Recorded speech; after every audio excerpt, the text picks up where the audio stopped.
नमस्कार प्रिय दर्शकों, श्री कृष्ण भगवान ने उसी टाइम बताया था कि आने वाला कलियुग कैसा होगा और इस कलियुग में आगे क्या क्या होगा। इस रोचक तथ्य को हर मनुष्य को जरूर जानना चाहिए।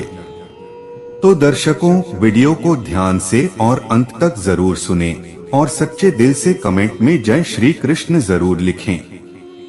कलयुग की भविष्यवाणी जानिए कृष्ण की 4 और पुराणों की 17 खास बातें। ज्योतिष और पौराणिक ग्रंथों में युग का मान अलग अलग है। पौराणिक ग्रंथों के अनुसार 4 युग होते हैं: सत, त्रेता, द्वापर और कली। कहते हैं कि कलियुग में पाप अपने चरम पर होगा। वर्तमान में कलिकाल अर्थात कलयुग चल रहा है। ग्रंथों में इस युग में क्या क्या होगा या घटेगा यह लिखा गया है।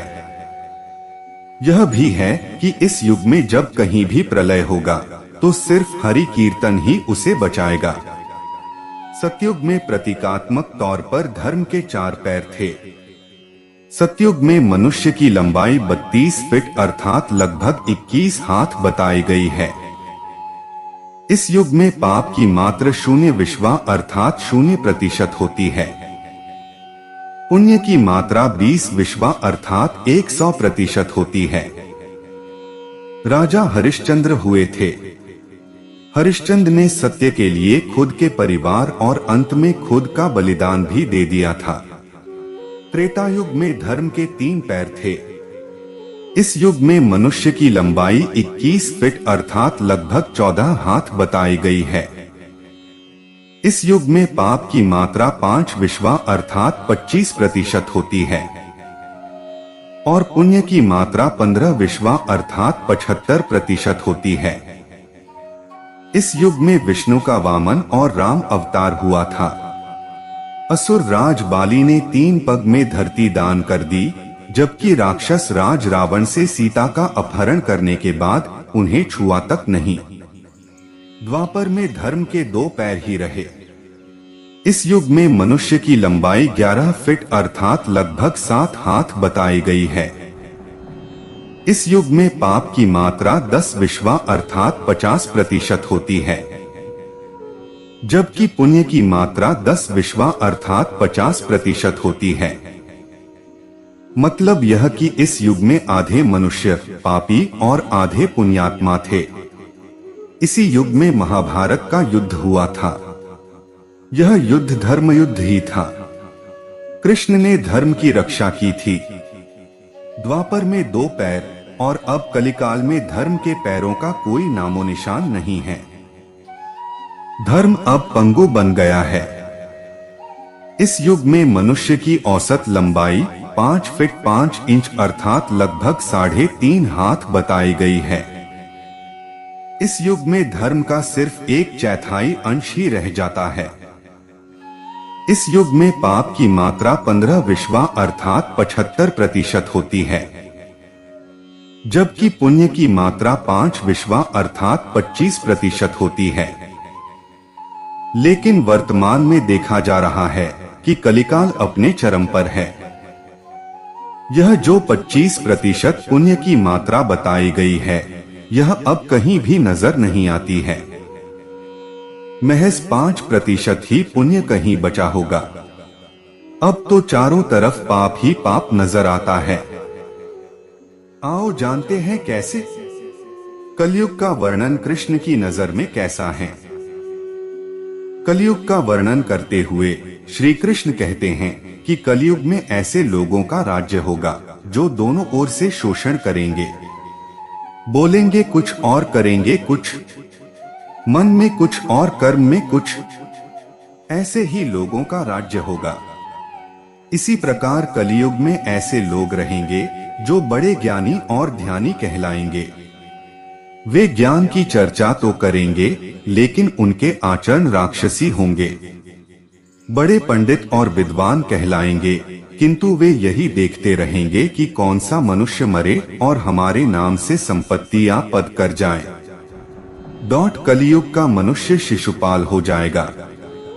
कलयुग में बालकों के लिए ममता के कारण इतना करेगा कि उन्हें अपने विकास का अवसर ही नहीं मिलेगा। मोह माया में ही घर बर्बाद हो जाएगा।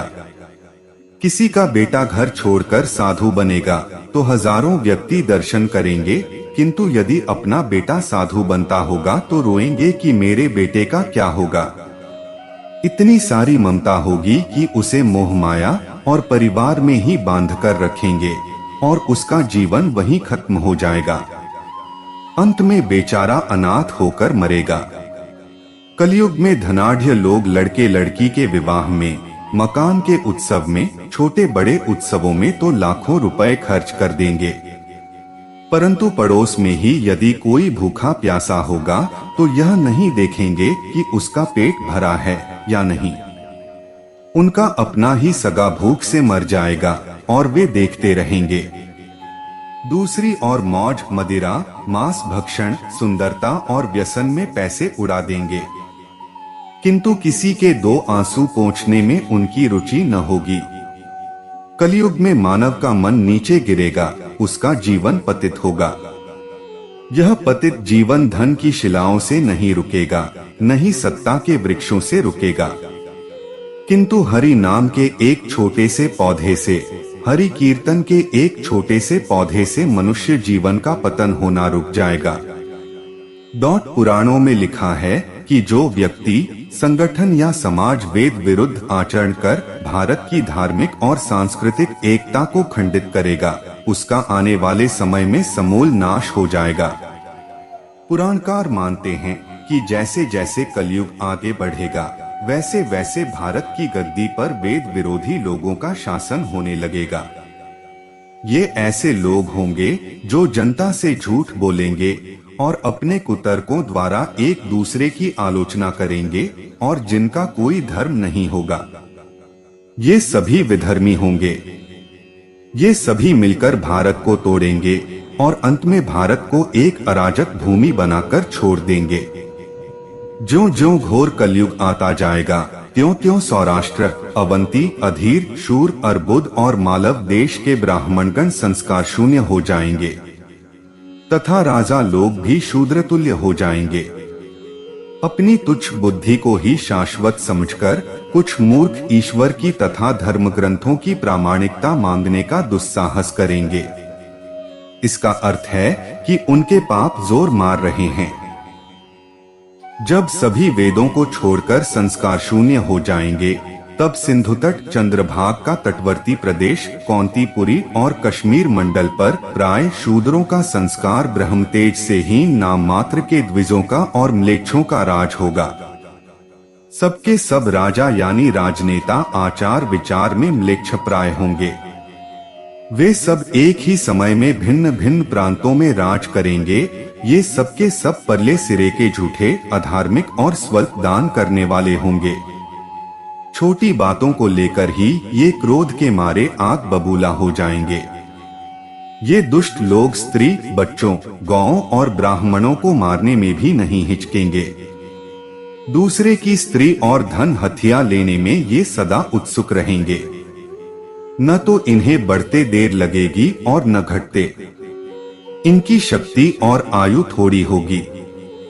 राजा के वेश में ये म्लेच्छ ही होंगे।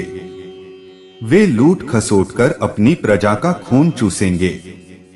जब ऐसा शासन होगा तो देश की प्रजा में भी वैसा ही स्वभाव, आचरण, भाषण की वृद्धि हो जाएगी।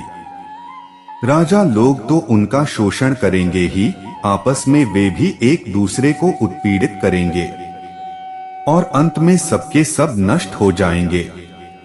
भविष्योत्तर पुराण अनुसार ब्रह्मा जी ने कहा, हे नारद, भयंकर कलयुग के आने पर मनुष्य का आचरण दुष्ट हो जाएगा और योगी भी दुष्ट चित्त वाले होंगे। संसार में परस्पर विरोध फैल जाएगा। द्विज यानी ब्राह्मण, क्षत्रिय, वैश्य दुष्ट कर्म करने वाले होंगे और विशेषकर राजाओं में चरित्रहीनता आ जाएगी। देश देश और गांव गांव में कष्ट बढ़ जाएंगे। संतजन दुखी होंगे। अपने धर्म को छोड़कर लोग दूसरे धर्म का आश्रय लेंगे। देवताओं का देवत्व भी नष्ट हो जाएगा और उनका आशीर्वाद भी नहीं रहेगा। मनुष्यों की बुद्धि धर्म से विपरीत हो जाएगी और पृथ्वी पर म्लेच्छों के राज्य का विस्तार हो जाएगा। महर्षि व्यास जी के अनुसार कलयुग में मनुष्य में वर्ण और आश्रम संबंधी प्रवृत्ति नहीं होगी। वेदों का पालन कोई नहीं करेगा। कलयुग में विवाह को धर्म नहीं माना जाएगा। शिष्य गुरु के अधीन नहीं रहेंगे। पुत्र भी अपने धर्म का पालन नहीं करेंगे। कोई किसी कुल में पैदा ही क्यों न हुआ, जो बलवान होगा वही कलयुग में सबका स्वामी होगा। सभी वर्णों के लोग कन्या बेचकर निर्वाह करेंगे। कलयुग में जो भी किसी का वचन होगा वही शास्त्र माना जाएगा। कलयुग में थोड़े से धन से मनुष्यों में बड़ा घमंड होगा। स्त्रियों को अपने केशों पर ही रूपवती होने का गर्व होगा। कलयुग में स्त्रियां धनहीन पति को त्याग देंगी। उस समय धनवान पुरुष ही स्त्रियों का स्वामी होगा। जो अधिक देगा उसे ही मनुष्य अपना स्वामी मानेंगे। उस समय लोग प्रभुता के ही कारण संबंध रखेंगे। द्रव्य राशि घर बनाने में ही समाप्त हो जाएगी। इससे दान पुण्य के काम नहीं होंगे और बुद्धि धन के संग्रह में ही लगी रहेगी। सारा धन उपभोग में ही समाप्त हो जाएगा। कलयुग की स्त्रियां अपनी इच्छा के अनुसार आचरण करेंगी। हाव भाव विलास में ही उनका मन लगा रहेगा। अन्याय से धन पैदा करने वाले पुरुषों में उनकी आसक्ति होगी। कलयुग में सब लोग सदा सबके लिए समानता का दावा करेंगे। कलयुग की प्रजा बाढ़ और सूखे के भय से व्याकुल रहेगी। सबके नेत्र आकाश की ओर लगे रहेंगे। वर्षा न होने से मनुष्य तपस्वी लोगों की तरह फल मूल पत्ते खाकर और कितने ही आत्मघात कर लेंगे। कलयुग में सदा अकाल ही पड़ता रहेगा। सब लोग हमेशा किसी न किसी कलेशों से घिरे रहेंगे। किसी किसी तो थोड़ा सुख भी मिल जाएगा। सब लोग बिना स्नान करे ही भोजन करेंगे। देव पूजा, अतिथि सत्कार, श्राद्ध और तर्पण की क्रिया कोई नहीं करेगा। कलयुग की स्त्रियां लोभी, नाटी, अधिक खाने वाली और मंदभाग्य वाली होंगी। गुरुजनों और पति की आज्ञा का पालन नहीं करेंगी तथा पर्दे के भीतर भी नहीं रहेंगी। अपना ही पेट पालेंगी, क्रोध में भरी रहेंगी। देह शुद्धि की ओर ध्यान नहीं देंगी तथा असत्य और कटु वचन बोलेंगी। इतना ही नहीं, वे दुराचारी पुरुषों से मिलने की अभिलाषा करेंगी। ब्रह्मचारी लोग वेदों में कहे गए व्रत का पालन किए बिना ही वेदाध्यापन करेंगे। गृहस्थ पुरुष न तो हवन करेंगे न ही सत्पात्र को उचित दान देंगे। वनों में रहने वाले वन के कंद मूल आदि से निर्वाह न करके ग्रामीण आहार का संग्रह करेंगे। और सन्यासी भी मित्र आदि के स्नेह बंधन में बंधे रहेंगे। कलयुग आने पर राजा प्रजा की रक्षा न करके बल्कि कर के बहाने प्रजा के ही धन का अपहरण करेंगे। अधम मनुष्य संस्कारहीन होते हुए भी पाखंड का सहारा लेकर लोगों ठगने का काम करेंगे। उस समय पाखंड की अधिकता और अधर्म की वृद्धि होने से लोगों की आयु कम होती चली जाएगी। उस समय 5, 6 अथवा 7 वर्ष की स्त्री और 8, 9 या 10 वर्ष के पुरुषों से ही संतान होने लगेंगी। घोर कलयुग आने पर मनुष्य 20 वर्ष तक भी जीवित नहीं रहेंगे। उस समय लोग मंदबुद्धि, व्यर्थ के चिन्ह धारण करने वाले, बुरी सोच वाले होंगे। लोग ऋण चुकाए बिना ही हड़प लेंगे तथा जिसका शास्त्र में कहीं विधान नहीं है ऐसे यज्ञों का अनुष्ठान होगा। मनुष्य अपने को ही पंडित समझेंगे और बिना प्रमाण के ही सब कार्य करेंगे। तारों की ज्योति फीकी पड़ जाएगी, 10 दिशाएं विपरीत होंगी। पुत्र पिता को तथा बहुएं सास को काम करने भेजेंगी। कलयुग में समय के साथ साथ मनुष्य वर्तमान पर विश्वास करने वाले, शास्त्र ज्ञान से रहित, दंभी और अज्ञानी होंगे। जब जगत के लोग सर्वभक्षी हो जाएं, स्वयं ही आत्मरक्षा के लिए विवश हो तथा राजा उनकी रक्षा करने में असमर्थ हो जाएंगे। तब मनुष्यों में क्रोध लोभ की अधिकता हो जाएगी। कलयुग के अंत के समय बड़े बड़े भयंकर युद्ध होंगे, भारी वर्षा, प्रचंड आंधी और जोरों की गर्मी पड़ेगी। लोग खेती काट लेंगे, कपड़े चुरा लेंगे, पानी पीने का सामान और पेटियां भी चुरा ले जाएंगे। चोर अपने ही जैसे चोरों की संपत्ति चुराने लगेंगे। हत्यारों की भी हत्या होने लगेगी। चोरों से चोरों का नाश हो जाने के कारण जनता का कल्याण होगा। युगांत काल में मनुष्यों की आयु अधिक से अधिक 30 वर्ष की होगी। मनुष्य की औसत आयु 20 वर्ष ही रह जाएगी। 5 वर्ष की उम्र में स्त्री गर्भवती हो जाया करेगी। 16 वर्ष में लोग वृद्ध हो जाएंगे और 20 वर्ष में मृत्यु को प्राप्त हो जाएंगे। इंसान का शरीर घटकर बोना हो जाएगा। ब्रह्मवैवर्त पुराण में बताया गया है कि कलयुग में ऐसा समय भी आएगा जब इंसान की उम्र बहुत कम रह जाएगी, युवावस्था समाप्त हो जाएगी। कली के प्रभाव से प्राणियों के शरीर छोटे छोटे, क्षीण और रोगग्रस्त होने लगेंगे।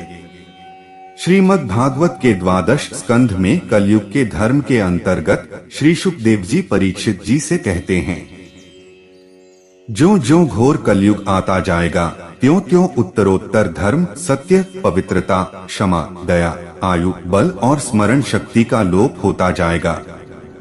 अर्थात लोगों की आयु भी कम होती जाएगी जब कलिकाल बढ़ता चला जाएगा। कलयुग के अंत में जिस समय कल की अवतार अवतरित होंगे, उस समय मनुष्य की परम आयु केवल 20 या 30 वर्ष होगी। जिस समय कल की अवतार आएंगे, चारों वर्णों के लोग शूद्रों के समान हो जाएंगे। गायें भी बकरियों की तरह छोटी छोटी और कम दूध देने वाली हो जाएगी। कलयुग के अंत में संसार की ऐसी दशा होगी कि अन्न नहीं उगेगा। लोग मछली मांस ही खाएंगे और भेड़ व बकरियों का दूध पिएंगे। गाय तो दिखना भी बंद हो जाएगी। होगी तो वह बकरी समान होगी। एक समय ऐसा आएगा जब जमीन से अन्न उपजना बंद हो जाएगा। पेड़ों पर फल नहीं लगेंगे। धीरे धीरे ये सारी चीजें विलुप्त हो जाएंगी। गाय दूध देना बंद कर देगी। स्त्रियां कठोर स्वभाव वाली व कड़वा बोलने वाली होंगी। वे पति की आज्ञा नहीं मानेंगी। जिसके पास धन होगा उसी के पास स्त्रियां रहेगी।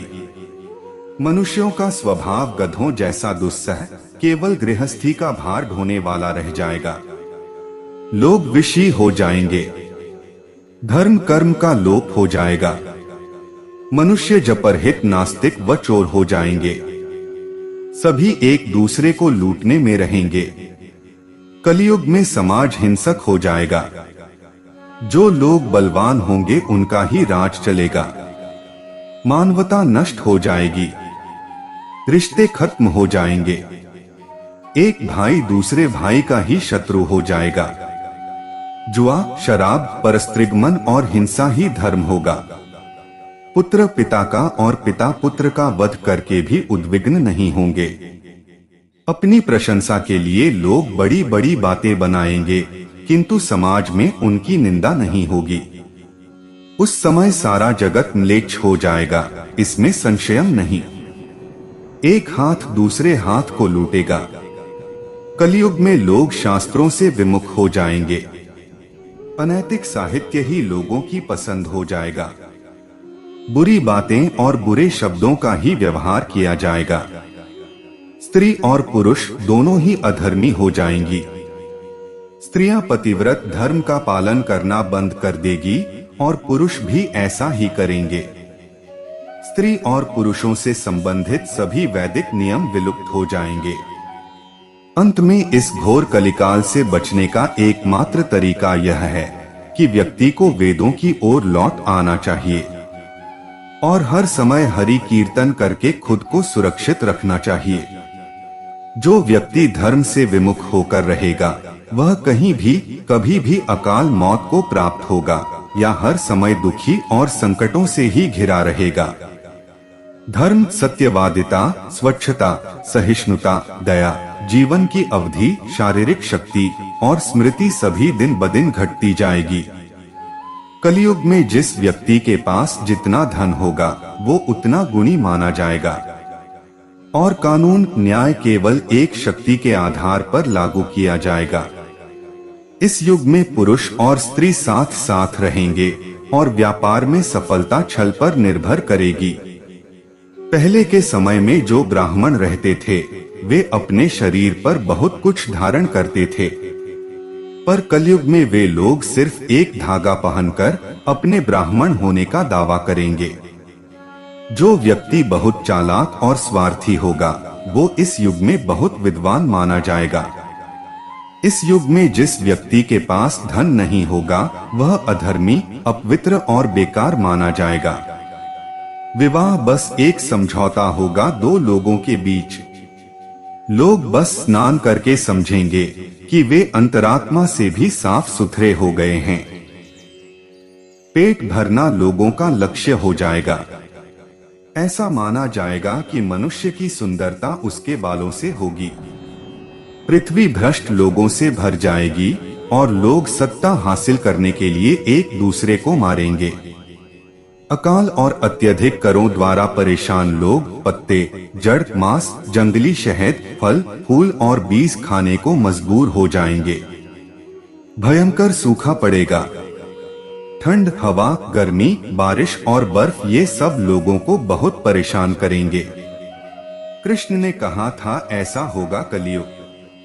सतयुग में शिव, त्रेता में राम, द्वापर में श्री कृष्ण और कलिकाल में भगवान बुद्ध हिंदू धर्म के केंद्र में हैं।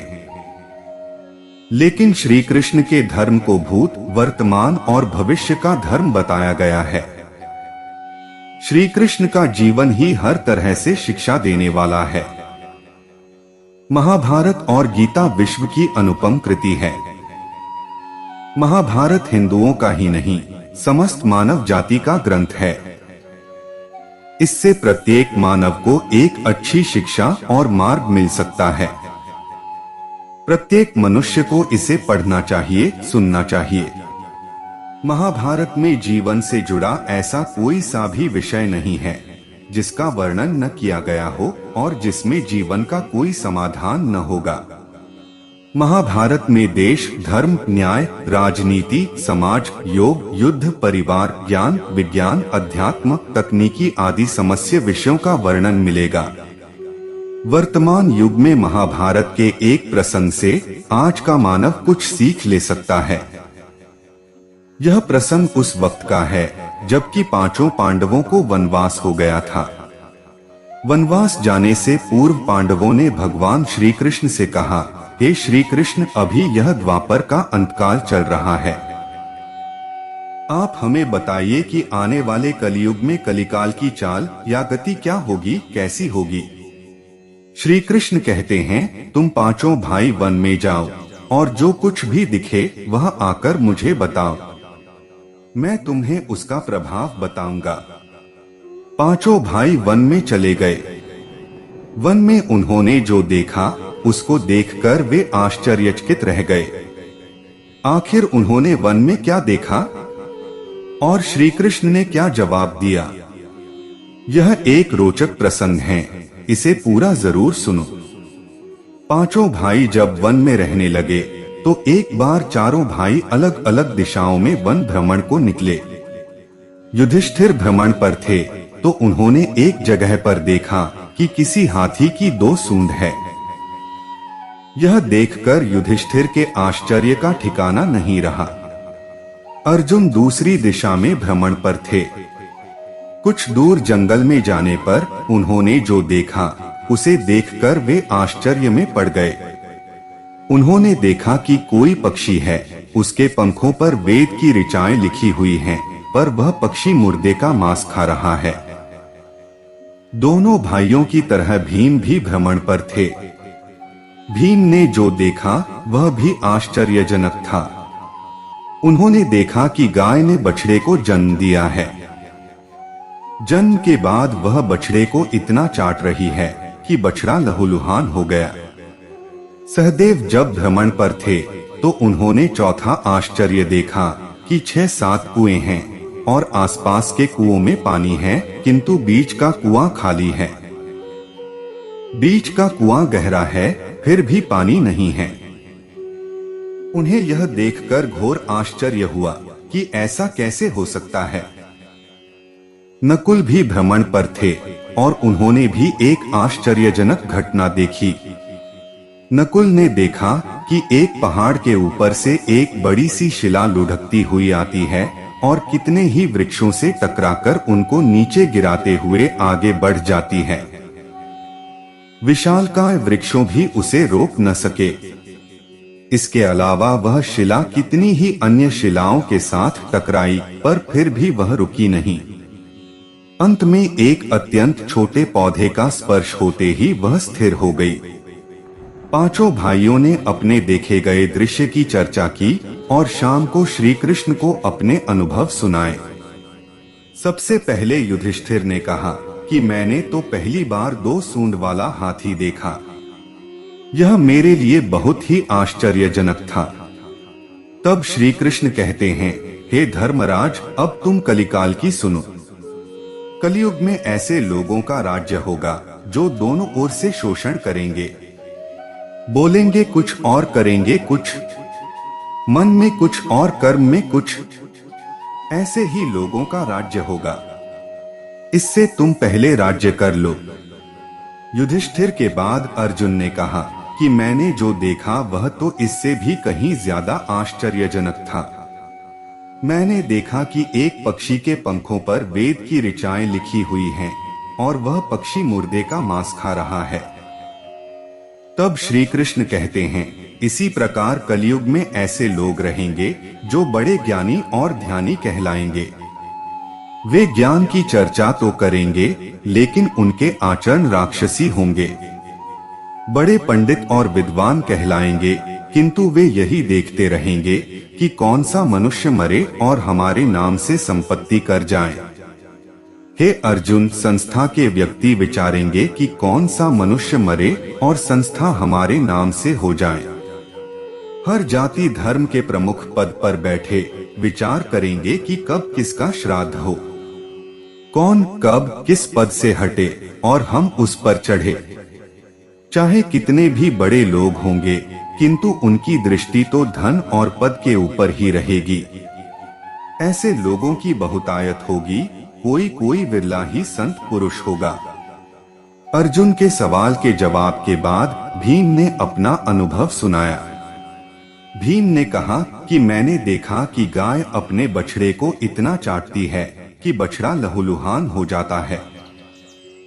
तब श्री कृष्ण कहते हैं, कलयुग का मनुष्य शिशुपाल हो जाएगा। कलयुग में बालकों के लिए ममता के कारण इतना करेगा कि उन्हें अपने विकास का अवसर ही नहीं मिलेगा। मोह माया में ही घर बर्बाद हो जाएगा। किसी का बेटा घर छोड़कर साधु बनेगा तो हजारों व्यक्ति दर्शन करेंगे, किंतु यदि अपना बेटा साधु बनता होगा तो रोएंगे कि मेरे बेटे का क्या होगा। इतनी सारी ममता होगी कि उसे मोह माया और परिवार में ही बांध कर रखेंगे और उसका जीवन वहीं खत्म हो जाएगा। अंत में बेचारा अनाथ होकर मरेगा। वास्तव में लड़के तुम्हारे नहीं हैं, वे तो बहुओं की अमानत हैं, लड़कियां जमाइयों की अमानत हैं और तुम्हारा यह शरीर मृत्यु की अमानत है। तुम्हारी आत्मा परमात्मा की अमानत है। तुम अपने शाश्वत संबंध को जान लो बस। भीम के बाद सहदेव ने पूछा, हे श्री कृष्ण, मैंने जो देखा उसका क्या मतलब है? मैंने यह देखा कि 5-7 भरे कुओं के बीच का कुआं एकदम खाली है, जबकि ऐसा कैसे संभव हो सकता है? तब श्री कृष्ण कहते हैं, कलयुग में धनाढ्य लोग लड़के लड़की के विवाह में, मकान के उत्सव में, छोटे बड़े उत्सवों में तो लाखों रुपए खर्च कर देंगे, परंतु पड़ोस में ही यदि कोई भूखा प्यासा होगा तो यह नहीं देखेंगे कि उसका पेट भरा है या नहीं। उनका अपना ही सगा भूख से मर जाएगा और वे देखते रहेंगे। दूसरी ओर मौज मदिरा, मांस भक्षण, सुंदरता और व्यसन में पैसे उड़ा देंगे, किंतु किसी के दो आंसू पोंछने में उनकी रुचि न होगी। कहने का तात्पर्य यह कि कलयुग में अन्न के भंडार होंगे, लेकिन लोग भूख से मरेंगे। सामने महलों बंगलों में ऐशो आराम चल रहे होंगे, लेकिन पास की झोपड़ी में आदमी भूख से मर जाएगा। एक ही जगह पर असमानता अपने चरम पर होगी। सहदेव के बाद नकुल ने श्री कृष्ण को बताया कि मैंने भी एक आश्चर्य देखा। वह यह कि एक बड़ी सी चट्टान पहाड़ पर से लुढ़की, वृक्षों के तने और चट्टानें उसे रोक न पाए, किंतु एक छोटे से पौधे से टकराते ही वह चट्टान रुक गई। तब श्री कृष्ण ने कहा, कलयुग में मानव का मन नीचे गिरेगा, उसका जीवन पतित होगा। यह पतित जीवन धन की शिलाओं से नहीं रुकेगा, न ही सत्ता के वृक्षों से रुकेगा, किंतु हरि नाम के एक छोटे से पौधे से, हरि कीर्तन के एक छोटे से पौधे से मनुष्य जीवन का पतन होना रुक जाएगा। त्रेता और द्वापर युग में क्रमशः भगवान विष्णु के राम और कृष्ण के अवतार, वेदव्यास के श्रीमद् भागवत के प्रकाश और श्री रामानुजम, निम्बाकाचार्य, वल्लभाचार्य और रामानंद के विशिष्टाद्वैत दर्शन के प्रभाव के अनुसार परम ब्रह्मा की अनंत शक्तियों का ही प्रत्यक्ष प्रकटीकरण है। पद्म पुराण, अध्यात्म रामायण और रामचरितमानस के राम साकेत धाम में और गोलोक में निवास करते श्री कृष्ण की भांति अनंत काल तक विहार करते हैं। गोस्वामी तुलसीदास के रामचरितमानस के अनुसार ब्रह्मा और शिव के नेतृत्व में सभी देवता भगवान विष्णु को अवतार लेने की प्रार्थना करने के लिए न तो वैकुंठ गए और न ही क्षीर सागर, किंतु राम को सूक्ष्म अग्नि की तरह उपस्थित होने के लिए, जैसी कि भगवान शिव द्वारा सलाह दी गई है, जहां थे वहीं से उन्होंने प्रार्थना की और उनके अवतार के बारे में भगवान का उन्हें का आश्वासन मिला। इस अवतार की आवश्यकता वाले आधारों की व्याख्या करते हुए आगे बताया गया है कि मनु और शत्रुपा ने इसके लिए घोर तपस्या की। ब्रह्मा, विष्णु और शिव ने उनसे बार बार संपर्क किया गया, किंतु दंपति ने जोर देकर यही कहा कि वे चाहते हैं कि परम ब्रह्मा स्वयं प्रकट होकर उन्हें आशीर्वाद दें। वे वरदान के लिए ब्रह्मा, विष्णु और शिव के आश्वासन से कदापि संतुष्ट नहीं हुए। वे चाहते थे कि जो स्वरूप शिव के हृदय में बसता है, जिसके बारे में महान योगियों का ध्यान रहता है और जो भुषुंडी की अंतरात्मा की भक्ति के महासागर में हंस की तरह तैरता है, ज्ञान, योग और भक्ति तीनों के रूप में स्वयं होकर उन्हें आशीर्वाद देने के लिए ही वे तपस्या कर रहे हैं। इसी तरह श्रीमद् भागवत में भी भगवान कृष्ण के वेद व्यास ठीक आरंभ में ही संसार के नियंता पूर्ण ब्रह्मा के पूर्ण सत्य का पता लगाने के लिए प्रतिज्ञा करते हुए कहते हैं। इस प्रकार राम तुलसीदास के लिए मात्र पुराणों के भगवान विष्णु के अवतार नहीं हैं और न ही वेदव्यास के लिए कृष्ण ईश्वर कृष्ण हैं। इस दर्शन पर प्रकाश डालने के लिए तुलसीदास ने आगे अनेक इतिवृत्त समेटे हैं। उनके अनुसार जिस समय राम रावण द्वारा सीता के अपहरण पर विलाप कर रहे थे, उस समय अगस्त्य के आश्रम से लौटते समय शिव और सती उस स्थान से होकर गुजरे। सती राम के विलाप को एक सामान्य मनुष्य की तरह ही देखकर विस्मित हुई और उन्हें कभी सर्वोच्च देवता के रूप में स्वीकार करने के लिए तैयार नहीं होती हैं। उन्होंने भी राम की शक्ति के संबंध में परीक्षा करने का निर्णय किया और उन्हें आश्चर्यचकित करने के लिए सीता का रूप ले लिया। इसने भगवान शिव को इस सीमा तक क्षुब्ध कर दिया कि जब तक वे पार्वती के रूप में एक बार फिर से जन्म नहीं ले लेती हैं, वे तब तक के लिए उनका त्याग कर देते हैं। इस प्रकार श्रीमद् भगवत और रामायण का केंद्रीय विषय मुख्यतः इस संदेह का ही निवारण है कि वे मात्र विष्णु के अवतार हैं। भारतीय दार्शनिक दृष्टि के भगवान तीन प्रकार के हैं। निर्गुण निराकर यानी वेदांत उपासना का अव्यक्त ब्रह्मा, निर्गुण साकार यानी सांख्य और योग दर्शन का ईश्वर। सगुण साकार यानी परमब्रह्म परमेश्वर का लोक अवतार। पहली श्रेणी का ईश्वर किसी को प्रत्यक्ष उपलब्ध नहीं है। वेदांत के अनुसार वह अपनी माया से ही ईश्वर, जीव और संसार के रूप में प्रकट होता है। उसकी माया का सात्विक पक्ष ईश्वर, राजसिक पक्ष जीव और तामसिक पक्ष अचेतन जगत की रचना करता है। सामान्य बोध के लिए यह कहा जा सकता है कि वह अंतरिक्ष की तरह परम व्यापक, अनादि और अनंत है। दूसरे प्रकार का ईश्वर परमात्मा के रूप में विभिन्न रूपों और अवतारों में विद्युत या अग्नि की तरह अनुभव किया जा सकता है। वह पहली श्रेणी के परमब्रह्म की सभी विशेषताओं को समाहित करते हुए अपनी दिव्यता में सर्वथा सर्वत्र उपलब्ध है। वह न केवल प्रत्येक कण में मौजूद है, बल्कि खुद को हम सभी के लिए प्रत्येक कण के रूप में प्रकट कर रहा है।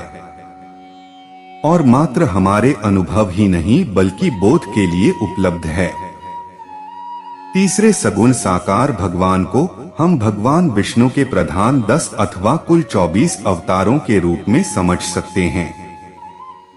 इसके अतिरिक्त ऐसे अनेक दिव्य पुरुष, महात्मा और सिद्ध भी धरती पर अवतरित होते रहे हैं, जो अपने ज्ञान, साधना या भक्ति के आधार पर ईश्वरत्व प्राप्त कर लेते हैं। भगवान श्री कृष्ण द्वारा गीता में परम ब्रह्मा की यह परिभाषा परम प्रमाण के रूप में स्मरण में रखी जा सकती है। अक्षरम ब्रह्मा परमं यानी परम ब्रह्मा अविनाशी अक्षर तत्व है। वास्तव में उसे हम कितने ही नाम दे सकते हैं और निरंतर समझने और बोध प्राप्त करने की चेष्टा कर सकते हैं, किंतु किसी भी प्रकार का भेदभाव कदापि उचित और वांछनीय नहीं। ये तो सर्वविदित है कि श्री कृष्ण जी भगवान के अवतार के रूप में आए, इसमें कोई संशय ही नहीं है। और भगवान कभी किसी भी रूप में आकर गलत नहीं करते, ये भी सत्य है। कौरव हमेशा से ही पांडवों के साथ दुर्व्यवहार करते हैं, जिसका महाभारत के अंदर के जगह वर्णन किया गया है। बचपन से ही कौरव कभी पांडवों को मारने या उन्हें नीच दिखाने की कोशिश करते थे। ये अधर्म को परिभाषित करता है। उसके बाद कौरवों ने कुलवधु का अपमान किया और उन्हें भरी सभा में अपमानित किया गया। हालांकि इसमें पांडवों का दोष भी है, लेकिन कौरवों ने धर्म की सारी मर्यादाएं ही खत्म कर दी थी। भगवान के शांति प्रस्ताव को भी ठुकरा दिया था। राजा अपने पुत्र मोह में उस कदर पड़ गया था कि नेत्रहीन होने के साथ साथ उसकी बुद्धि भी भ्रष्ट हो गई थी। संजय, विदुर, पितामह भीष्म इस युद्ध का परिणाम जानते थे और उन्होंने युद्ध ना हो इसका प्रयास भी किया, लेकिन कौरवों को अपनी शक्ति पर अभिमान था। यदि कौरव जीत जाते तो आप अनुमान लगा सकते हैं, जो अपने परिवार की सबसे बड़ी बहू अर्थात अपने बड़े भाई की पत्नी का सम्मान नहीं कर सकता, वो राजा बनने और अपना कोई दुश्मन शेष ना होने के बाद जनता को क्या समझता और कितना जुल्म करता, ये आप सहर्ष ही समझ सकते हैं। कौरवों के जीवित रहने का औथ होता अधर्म का जीवित रहना, और भगवान ने कौरवों को मारने के लिए अवतार नहीं लिया था, बल्कि उन्होंने अधर्म को मारने के लिए अवतार लिया था। यदि भगवान ने अधर्म की जगह सिर्फ कौरवों को आने के लिए अवतार लिया होता तो कंस, जरासंध, शिशुपाल, पौंड्रक ये सभी अधर्मी जीवित बच जाते और धर्म की स्थापना हो ही नहीं पाती। महाभारत युद्ध के बाद पांडवों ने धर्म की नीति पर कार्य किया और भगवान द्वारा दिखाए गए धर्म के मार्ग पर आगे बढ़े और जब तक जीवित रहे धर्म को जीवित रखा। तो प्रिय दर्शकों, उम्मीद करता हूँ कि आपको वीडियो पसंद आया होगा और आप हमारे चैनल पर नए हो तो वीडियो को लाइक और चैनल को सब्सक्राइब जरूर करें। आपके एक लाइक से ही हमें प्रेरणा मिलती है और हम मोटिवेट होते हैं। धन्यवाद।